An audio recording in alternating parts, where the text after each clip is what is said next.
Hey guys, today we are doing another celebrity engagement ring breakdown, and today the theme is going to be vintage inspired. So we really took out a list of celebrities. They're not necessarily all engaged or still married, some of them are divorced, but they just have these beautiful engagement rings that I feel really transcend time. So let's have a look. All right, so first off we have Mary Kate Olsen. So she actually bought a vintage Cartier ring. It features a 4-carat European cut diamond. This is a really good example of how you can pimp out a bezel engagement ring, because oftentimes they're very simple. Why not use this space for more ornate designs? Because you can have art deco styles like hers. If not, I made this one with like little floral designs. You can add little accent diamonds, any shape, any color. You can make little star imprints on them as well. Even just adding like a simple row of like diamond pave or bright cut like this, I find it just adds a little bit something extra versus just solid gold. Bezels are really popular, but they're always very minimalist. And this is something that I really want to show you in all the different ways that we can embellish your engagement ring. Of course, the more details there are, the higher it will be set. Like if you look at her ring, Mary Kate, her ring is like literally just like hanging off of her finger. You really will see the side of the stone. So hopefully this will inspire for your engagement ring. It was estimated to be purchased at 82,000, which if she did, it is quite a steal because the average 3-carat ring for diamonds generally go at around 100. And the fun fact that a lot of people don't know is that when you are praising jewelry, the jeweler who made the jewelry will actually influence the value. So when you are looking at antique pieces, if they were made, for example, by Cartier, Van Cleef & Arpels, these pieces will actually be appraised at a higher value because of the name attached. So the fact that it's 82,000 for me is quite low. This ring is absolutely stunning, and I feel like it just gives cool girl vibes. Just a little side note, we are going to be doing these engagement ring celebrity breakdowns about once a month. So do comment your favorite celebrity engagement rings down below, and then maybe I can cover them in the next episode. Next, we have Olivia Wilde's engagement ring.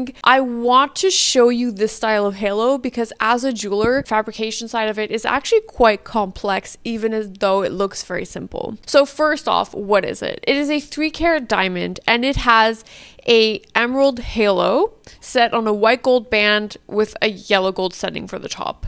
Why is this ring so interesting to me? Because if you actually look at the halo, they are set not with round stones, but with little tapered baguettes. When you're designing with tapered baguettes, they have to be so perfectly calibrated. When we are designing with like 0.05 of a millimeter, okay?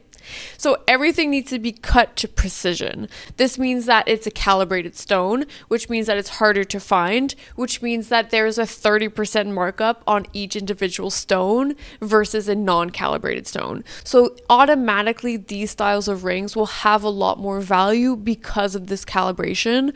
Not only does it need to be the right fit, but it also needs to be color graded. So everything needs to match, because emeralds, sapphires, every kind of gemstone generally come in a wide range of hue.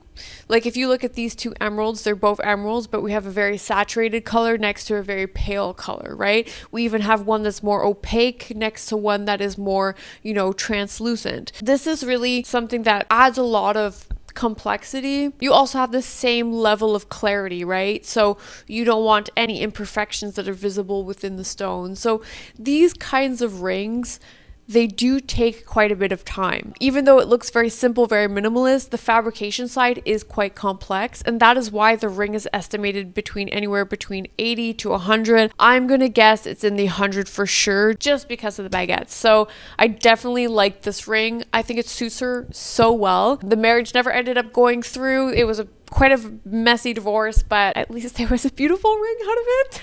Next, we have Angelina Jolie, and she has one of the most iconic engagement rings, and I have never seen this style of ring on anyone else. So she has a large emerald cut diamond. It's estimated around 10 carats. I think it's a little bit smaller than that. I'm going to guess around 8 carats just based on proportions. All along the side, we have just very elegant rows of diamond pave. So again, like Olivia Wilde, everything needs to be perfectly calibrated. I don't know, there's just something about it that just makes me feel, it's so retro. It makes me feel like, you know, like the 70s paneling on the walls. Like that just is what it makes me look like. I do like the way that it was set. It's estimated around 500,000, which to me seems very fitting. So yeah, I'd be very curious as to who actually chose this style of ring. I don't know if it was Brad or Angelina,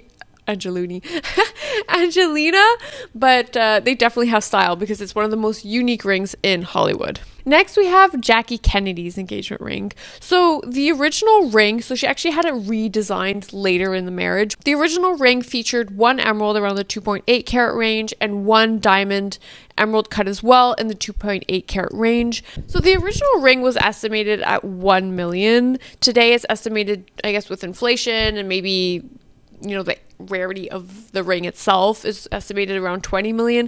This is like really, really, really high to me.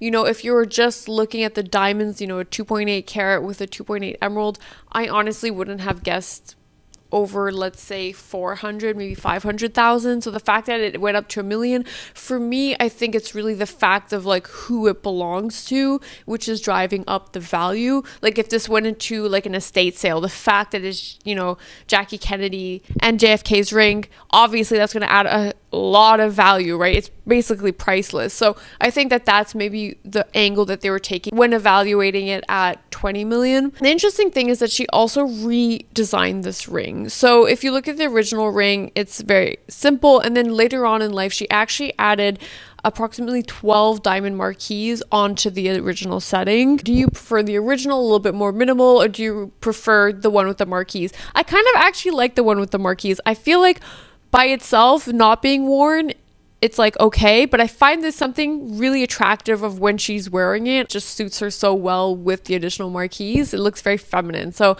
I definitely like it. It is a much bigger ring. Sometimes I will get asked to redesign an engagement ring and build off of an existing ring. This is something that is really risky, which is why I just wanted to put a little side note.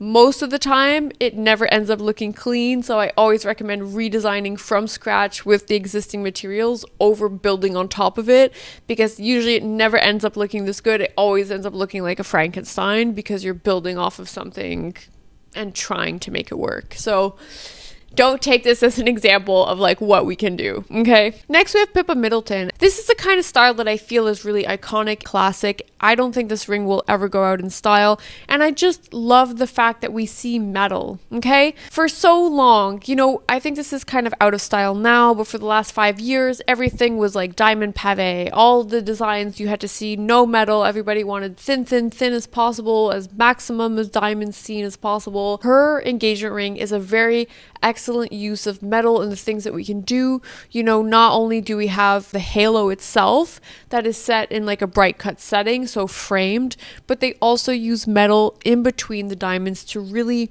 frame the stones and add to the design. This is a way of embellishing your engagement ring, embellishing your halo, bringing back a vintage aesthetic. A lot of the times we'll see like milligrain. You don't have to. Like hers is a perfect example of having those borders of metal, giving a very sleek, very classic look. I absolutely love it. I love an Asher cut diamond. It's so classic. It is a little bit small. You know, when you think about the 3 months rule, your husband is a billionaire.